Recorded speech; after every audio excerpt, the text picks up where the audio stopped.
Halo para pemirsa, terutama Anda yang gemar dengan motor listrik arus arah dan juga khususnya bagi anak-anak elektro, jurusan teknik elektro.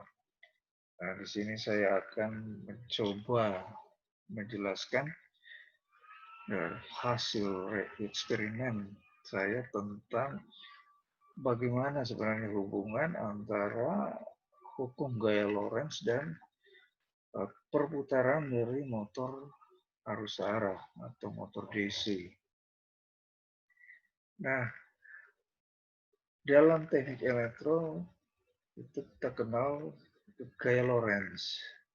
Gaya Lorentz adalah hukum yang mendasari bahwa sebuah peralatan elektromekanik seperti sebuah motor arus arah. Nah, gaya Lorentz ini adalah sebuah gaya yang ditimbulkan ada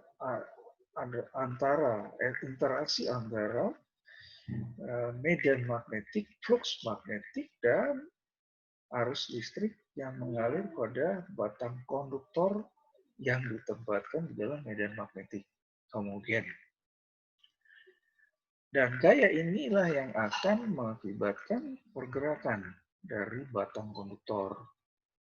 Nah, untuk lebih sempurnanya, batang konduktor ini dibentuk menjadi sebuah kumparan yang dinamakan kumparan jangkar.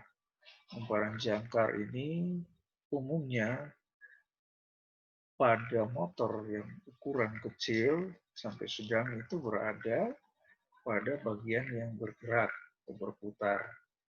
Kita ketahui bahwa sistem alat elektromagnetik mekanik ini terdiri dari dua bagian utama, yaitu bagian yang diam dinamakan stator dan bagian yang bergerak dinamakan rotor.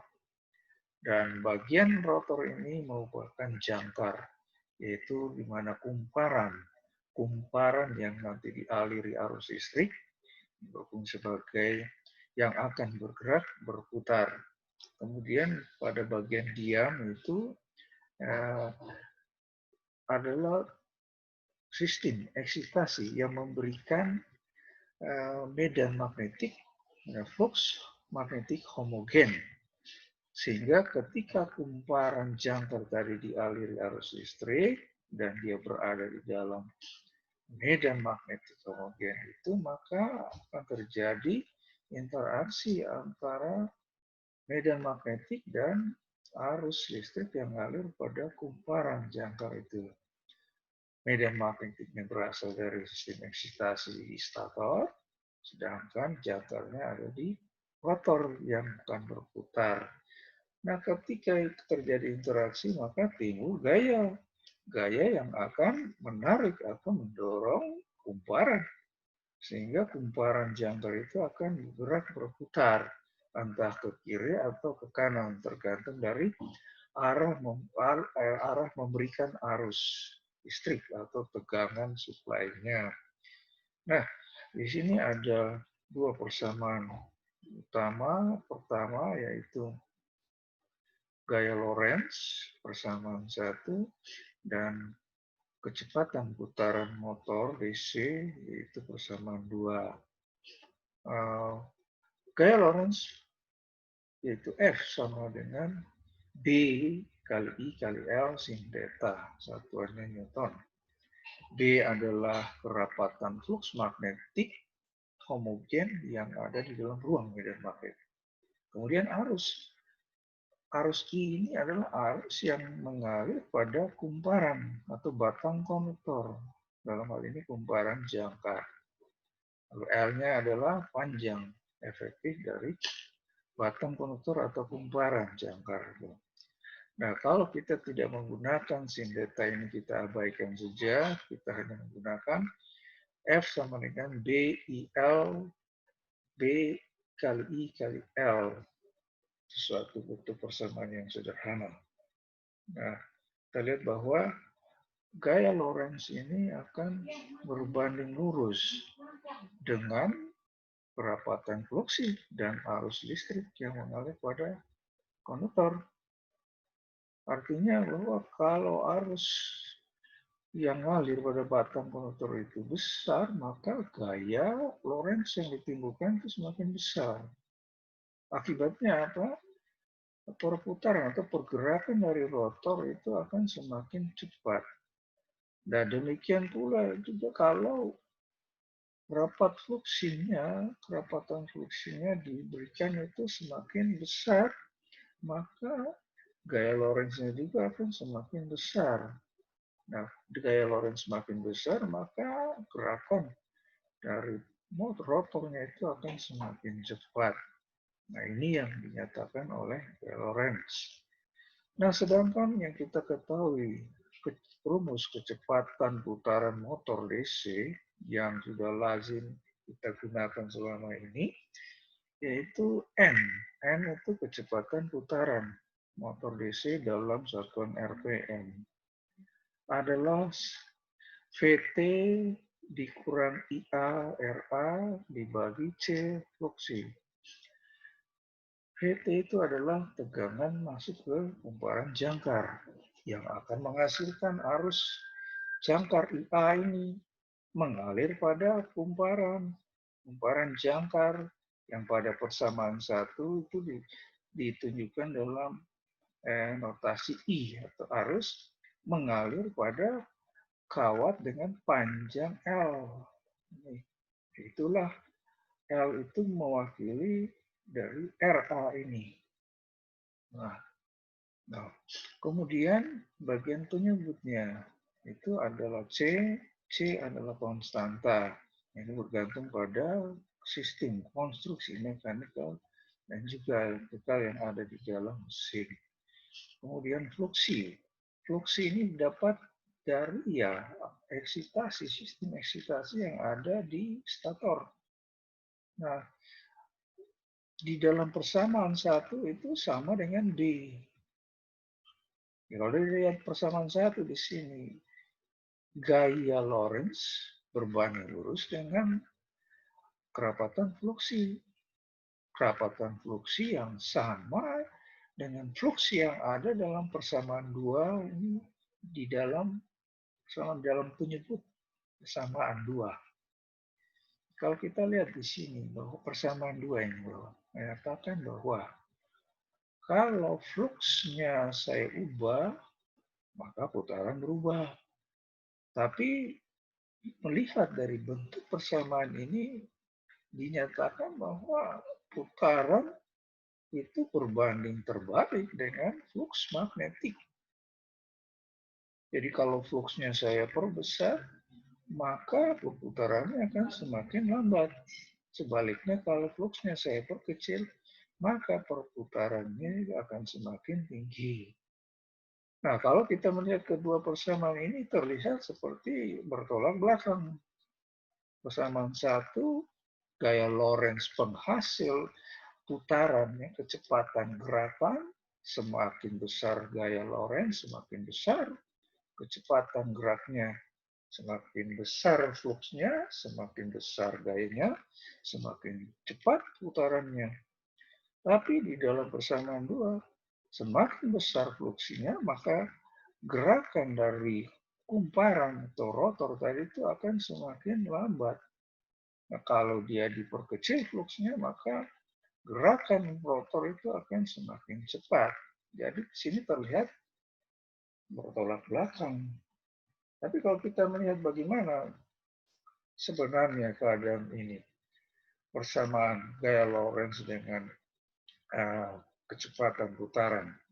Sementara kita ketahui dengan jelas bahwa penghasil gerakan daripada motor listrik DC khususnya itu karena adanya gaya Lorentz yang terjadi karena interaksi medan magnetik dengan arus listrik yang mengalir pada kumparan jangkarnya.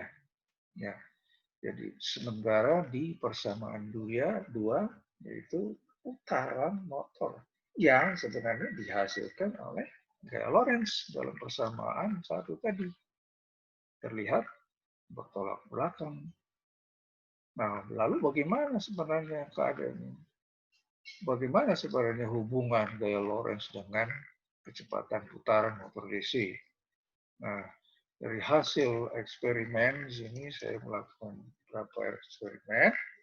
Di sini Anda lihat ada saya menggunakan sebuah motor, ini motor magnet permanen yang nantinya saya berikan uh, magnet permanen ditempelkan di luar. Jadi ada magnet luar, ini magnet. Ini motor sendiri adalah motor jenis magnet permanen. Lalu disuplai dengan tegangan DC. Nah, dari hasil percobaan ini kita lihat bahwa ketika saya memberi magnet permanen itu nempel pada bodi luar dari motor, ini terlihat data seperti pada tabel pertama ini. Nah, di kolom pertama itu adalah banyaknya magnet permanen yang ditempelkan di luar dari motor magnet permanen ini. Kemudian yang kedua ada arus jangkar, arus yang ngalir dari suplai DC. Kemudian putarannya, lalu tegangannya, voltnya. Nah, pertama saya tidak memberikan magnet permanen. Dikasih suplai 12 volt, maka arus jangkarnya ngalir itu 1,2 ampere. Dan perputarannya itu 1200 rpm. Nah, kemudian saya berikan magnet, 2 buah magnet permanen tempel di situ. Sehingga arus jangkar yang ngalir itu 1,5 ampere. Putarannya 1400 rpm. Tegangan yang terjadi itu 12 volt. Ini dari sumber. Nah, kemudian saya ubah lagi. Kasih magnet 4 biji. Tempel di luar. Arus yang ngalir itu 2,2 ampere. Sedangkan putarannya itu 1600 rpm naik. Tegangan yang terlihat naik ya, menjadi 13 volt. Kemudian saya kasih lagi 6 biji magnet permanen. Arusnya 2,6, putarannya 2000 rpm naik. Tegangannya naik juga, 14 volt. Kemudian 8 buah magnet permanen. Arusnya 3,2, putarannya 2400, dan tegangannya naik jadi 16 volt. Nah, kemudian 10 buah magnet permanen. Itu arusnya 3,5. Lalu putarannya 3200 rpm, naik tinggi. Dan tegangannya juga naik jadi 16 volt. Dan seterusnya kalau kita lihat sampai ke angka 20 buah magnet ini, arus yang ditarik oleh motor itu makin tinggi. Di sini harganya 5,1 ampere. Nah, kalau kita lihat perputarannya itu tinggi sekali, 8.260 rpm. Tapi tegangannya juga naik, jadi 18,5 volt. Ya, artinya menambahkan magnet permanen luar itu akan pertama mempengaruhi dari kecepatan putaran motor ini, dan sebenarnya akan tergantung dari polaritas kutub magnet ini terhadap magnet di dalam motor sendiri. Jadi kutub magnet luar juga akan mempengaruhi kutub magnet. Dia bisa saling menghilangkan atau bisa saling memperkuat. Dari tabel ini kelihatannya itu memperkuat magnet yang ada di dalam motor. Nah, kemudian percobaan yang kedua, saya gunakan sebuah motor eksitasi elektromagnetik yang terpisah. Artinya sistem eksitasi, kumparan eksitasinya itu dicatat secara tersendiri dari luar. Jadi terpisah dengan supply untuk jangkar. Jangkarnya mendapat supply DC sendiri dan eksitasinya juga mendapat supply sendiri. Dan supply untuk eksitasi ini saya berikan tegangan yang variabel untuk apa? Untuk bisa menghasilkan arus yang variabel, berubah-ubah dari 0 sampai harga maksimumnya. Nah, dari hasil percobaan ini kita lihat pada tabel yang kedua. Di sini kita lihat kolom pertama itu adalah arus eksitasi dengan notasi F dalam satuan ampere.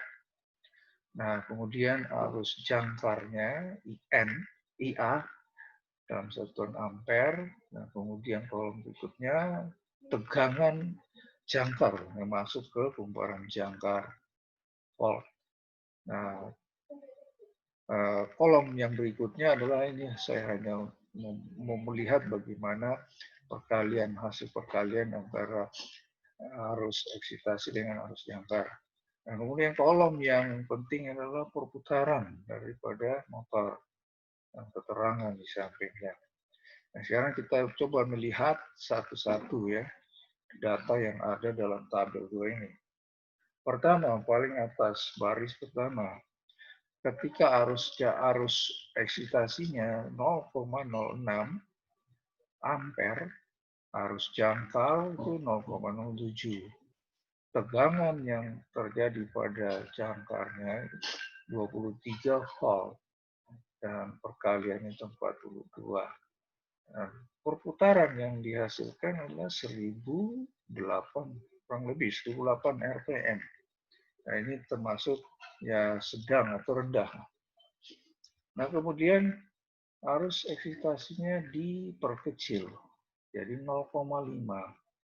Arus jangkarnya naik jadi 0,09 ampere. Tegangan turun sedikit jadi 22,75 volt. Nah, kemudian RPM-nya itu naik sedikit menjadi 1080 RPM.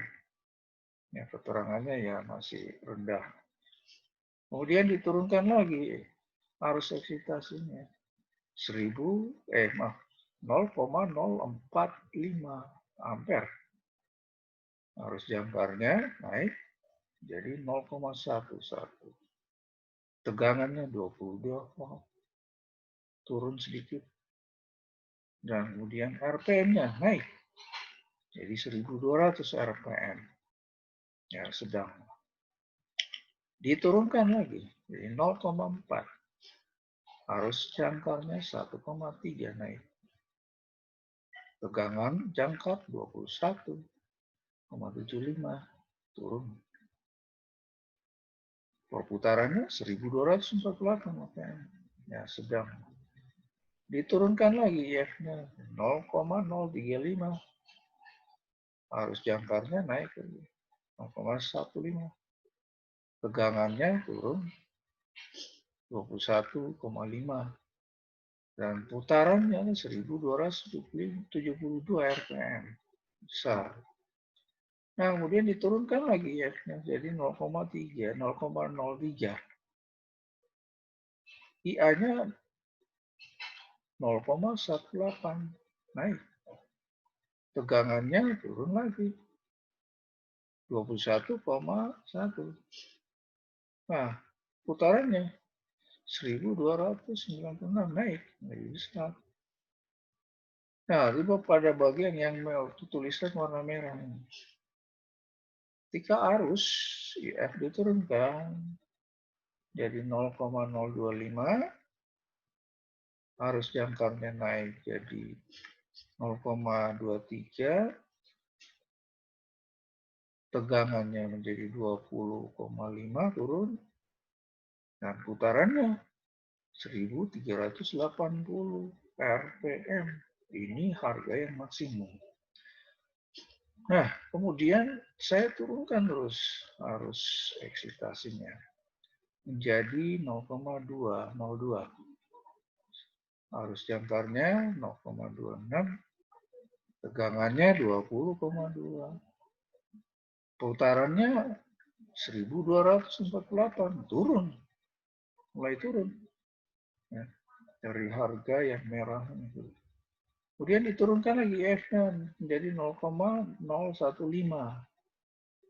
Nah, arus jangkarnya 3,2 naik. Tegangannya 19,5 turun. Putarannya 1152 RPM, turun lagi. Nah, kemudian turunkan lagi IF-nya jadi 0,009. Arus jangkarnya 0,48. Tegangannya 17, turun. Dan putarannya turun lagi 1032 RPM. Anda kalau diturunkan lagi F-nya menjadi 0,005, arus jangkarnya sama yang di modul 0,55, tegangannya 16,5. Nah, putarannya makin lambat. 648 RPM sangat rendah. Dan kalau kita turunkan terus sampai ke IF harganya 0,0024, harus jangkanya 0,68, nah tegangannya juga 16 kok. Ini mulai berhenti para motor. Jadi terlihat di sini ada kondisi ya stasioner, ada kondisi peralihan di harga IF yang 0,025, di mana putarannya 1380 RPM. Ini harga putaran maksimum. Jadi mulai dari putaran yang rendah naik sampai ke harga maksimum, kemudian berbalik turun sampai ke harga yang di mana rotor mau berhenti. Jadi ada saat-saat di mana medan magnetik ini akan mempengaruhi. Apa yang dipengaruhi? Yaitu inti magnetiknya. Jadi kalau kita lihat dari hasil ini, tabel ini, bahwa gaya Lorentz dan kecepatan putaran motor DC itu sebenarnya ya kalau dilihat sinusoid itu bertolak belakang. Yang menjadi masalah adalah rumusan atau persamaan dari kecepatan putarannya. Kalau kita lihat persamaan dua, ini bahwa flux yang semakin besar maka putarannya makin kecil. Memang ada di sana. Tapi bukan rumusan inilah yang memberikan suatu keabsahan daripada sistem yang ada di dalam alat elektromekanik motor listrik DC, di mana gaya Lorentz itu sangat berperan utama di dalam. Karena gaya Lorentz itu, ya itulah yang menyebabkan perputaran motor, di mana berbanding lurus dengan flux magnetik dan arus listrik yang mengalir pada kumparan. Tapi kecepatan putaran yang ada dalam persamaan dua ini itu bertolak belakang. Jadi antara gaya Lorentz dengan hukum gaya Lorentz dengan persamaan perputaran motor DC yang selama ini dipergunakan itu kurang tepat, khususnya persamaan dua ini. Karena rumusnya dibuat seperti ini, jadi terlihat seolah-olah kecepatan putar ini berbanding terbalik dengan fluksi magnetik. Sebenarnya harus mengikuti hukum gaya Lorentz persamaan satu. Jadi ini terlihatnya kontradiksi, bertolak belakang. Lalu sebenarnya apa yang menyebabkan ini? Nah, kalau lihat tabel yang tadi, kalau lihat tabel 2 tadi ini terlihat seperti ya membenarkan persamaan nomor 2 kecepatan putar. Itu kita lihat di sini. Kita lihat dari harga arus IF mulai dari baris pertama sampai kepada baris yang ke-6 ini, yang warna merah, itu memang terlihat bahwa dengan memperkecil IF atau arus eksitasi, dalam hal ini flux magnetiknya. Dengan memperkecil arus eksitasi berarti fluxnya makin kecil. Nah, persamaan dua tadi di situ kalau kita lihat sesuai dengan tabel ini itu sama. Artinya logis. Persamaan itu benar, terlihat benar. Tapi setelah kita melewati harga yang berwarna merah ini, ke bawah kita turunkan terus, maka apa yang terjadi? Ternyata dengan memperkecil arus eksitasi, maka putarannya akan makin kecil. Nah, apa yang menyebabkan ini? Jadi orang yang selama ini melihat bahwa dengan memperkecil flux magnetik, maka putarannya akan naik. Dan sebaliknya dengan perbesar flux, putarannya akan turun. Ini yang selalu dipraktikkan di dalam laboratorium dan tidak melihat kejelasan yang sebenarnya. Penyebab utamanya apa dari perubahan yang bisa terjadi. Gaya Lorentz dengan kecepatan putaran itu sebenarnya tidak berbanding berbalik sebenarnya. Tidak bertolak belakang, tetapi harusnya saling mendukung. Yang salah menurut saya adalah persamaan nomor 2.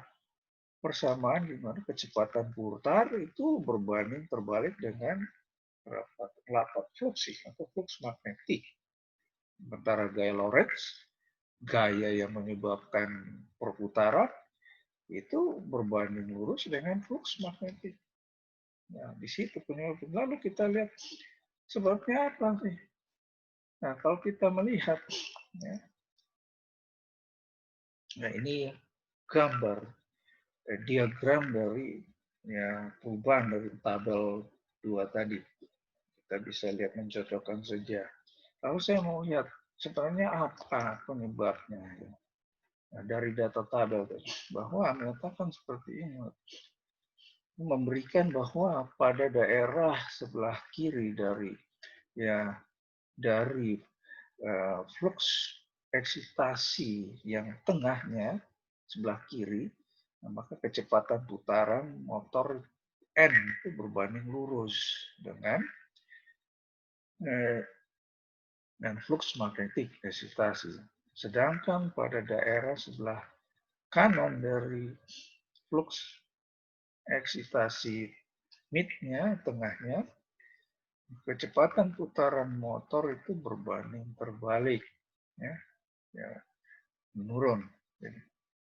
Nah, hal ini kemungkinan besar disebabkan oleh flux eksitasi yang berlebihan yang dihasilkan oleh arus eksitasi yang menyebabkan inti besi kumparan eksitasi berubah menjadi sangat bersifat magnet dengan gaya kemagnetan yang besar sehingga saling tarik-menarik dengan inti besi kumparan jangkar atau rotor yang mengakibatkan rotornya sedikit tertahan karena gaya tahan dari magnet, kedua magnet yang berlawanan kutubnya. Dan mengakibatkannya kecepatan putar kan mengalami perlambatan. Disingkat dengan putaran rotor itu menurun dengan bertambahnya flux magnet eksitasi. Nah, kemudian kalau kita melihat ada dua hal yang dapat mempengaruhi kecepatan putar rotor, yaitu besarnya flux magnetik di celah udara antara stator dan rotor. Dan sifat kemagnetan inti besi, sistem eksitasi, dan inti besi jangkar. Dengan memperbesar ya, arus eksitasi pada rangkaian eksitasi elektromagnetik, motor DC akan menyebabkan sifat kemagnetan inti besi kumparan eksitasi menjadi bertambah besar, sehingga akan menahan laju perputaran motor. Dia menarik kecepatan. Dengan demikian juga penambahan magnet permanen luar dengan kutub-kutub sama dengan kutub magnet pada inti besi kumparan eksitasi ya, dalam, artinya di dalam motor, akan menghambat laju perputaran motor.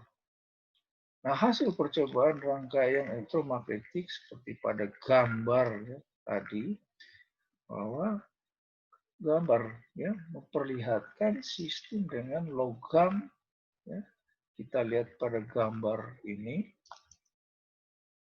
Nah, kalau sebuah besi, inti besi diberikan kumparan kemudian dialiri arus listrik, maka jika kita meletakkan logam di dekat dari inti besi kumparan ini, maka logam itu akan tertarik karena inti besi ini akan bersifat magnetik. Ya, tentunya arus magnetnya ini arus yang diberikan kumparan itu arus DC. Ya, untuk penjelasan ketegasan dari kumparan eksitasi dan kumparan jangkar. Nah, logam ini akan nempel seperti pada gambar 5A. Tapi kalau ya sebelumnya kita lihat gambar 5B, kita lihat kembali dulu gambar 5A bahwa dengan arus yang ngalir pada kumparan seperti ini, arahnya seperti pada gambar, maka inti magnetik akan membentuk kutub, dua kutub. Utaranya di sebelah atas dan selatannya di bawah. Nah, selanjutnya ke gambar 5B. Kalau inti magnetik yang tadi di gambar A, 5A tadi, sudah ada logam yang nempel, kemudian kita tempelkan magnet permanen, di mana kutub utara akan berhadapan dengan kutub utara inti besi dari kumparan. Akibatnya apa? Kemagnetan dari inti besi pada kutub selatan ini akan semakin lemah. Akibatnya apa? Daya tarik dari inti besi terhadap logam itu akan berkurang dan logam akan lepas.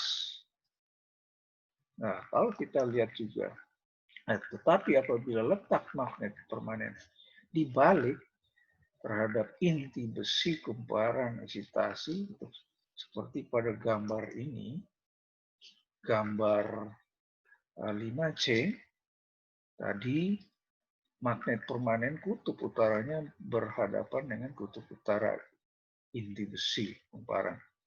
Sekarang kutub selatannya yang berhadapan dengan kutub utara inti besi. Apa yang terjadi? Dia akan memperkuat kemagnetan dari kutub selatan. Sehingga logam yang ada di bawah inti ini akan semakin rapat, kuat, nempel pada inti besi. Nah, dengan posisi yang seperti ini, kita lihat bahwa kemungkinan pada motor yang itu ketika arus eksitasinya diperbesar, maka inti besi eksitasi itu akan semakin tinggi. Akibatnya dia menahan inti besi dari rotor dan menahan sehingga kecepatan akan semakin berkurang. Nah, dari semua itu kita bisa kesimpulkan bahwa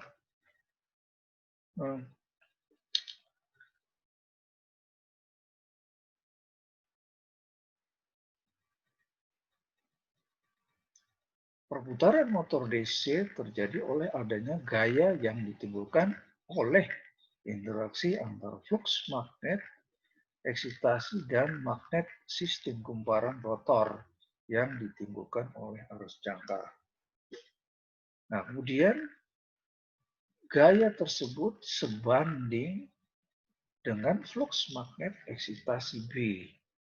Itu berarti bahwa kecepatan putaran sebanding dengan gaya Lorentz yang berbanding lurus dengan rapat fluksi magnetik. Dari hasil percobaan dan analisa memberikan kejelasan bahwa kecepatan putaran naik ketika arus eksitasinya diperkecil itu disebabkan oleh berkurangnya kekuatan menahan dari inti yang sifat kemagnetannya melemah, ya, sifat kemagnetannya melemah terhadap inti besi jangkar atau rotor. Jadi ini menunjukkan bahwa kecepatan putaran motor DC sebenarnya bukan berbanding terbalik dengan flux eksitasi, tetapi akan semakin X adalah berbanding lurus. Nah, dalam gambar sistem eksitasi elektromagnetik, motor berada pada stator, yaitu bagian yang diam, dan jangkar motor berada pada rotor, bagian yang berputar. Apabila arus eksitasinya diperkecil, maka flux magnet eksitasinya B akan melemah, sehingga sifat kemagnetan pada inti besi kumparan eksitasi juga melemah dan mengakibatkan sifat menahan terhadap inti besi kumparan jangkar yang berkurang. Dan oleh karena itu, kecepatan putaran rotor naik menjadi lebih cepat. Lalu ada pertanyaannya, mengapa ketika suplai tegangan ke rangkaian eksitasi elektromagnetik pada motor DC, eksitasi elektromagnetik, ya, terputus mengakibatkan kecepatan putaran rotor naik sangat tinggi, dan ini sering terjadi dalam praktikum di laboratorium. Nah, apa yang menyebabkan itu? Bukan persamaan yang tadi, persamaan dua, hubungan putaran dengan flux. Tapi sebenarnya ini ada gejala yang terjadi di dalam. Itu seperti ini. Hal itu disebabkan sifat kemagnetan inti besi kumparan eksitasi sangat lemah. Sehingga sifat menahan terhadap inti besi kumparan jangkar juga sangat lemah. Dan mengakibatkan kecepatan putar rotor akan naik sangat tinggi. Namun pada inti besi kumparan eksitasi tersebut masih menyimpan energi sisa magnetisasi yang menyebabkan motor terus berputar. Karena ada flux eksitasi sisa, kecil sekali. Nah, tetapi ketika sisa flux habis, maka rotor yang tadi berputar cepat itu akan berhenti berputar. Nah, dengan demikian bahwa sebenarnya persamaan yang digunakan selama ini, itu kecepatan putar itu berbanding terbalik dengan fluksi, itu kurang tepat.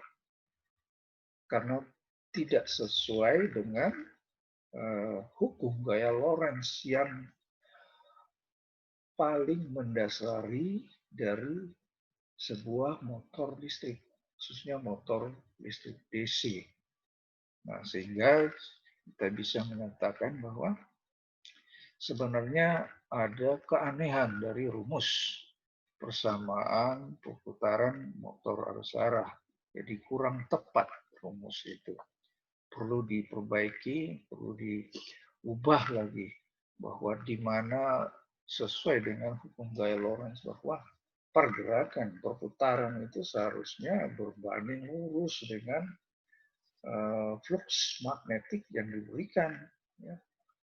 Inti magnetik atau magnet permanen berbanding lurus dengan gaya, berbanding lurus dengan juga pergerakan putaran.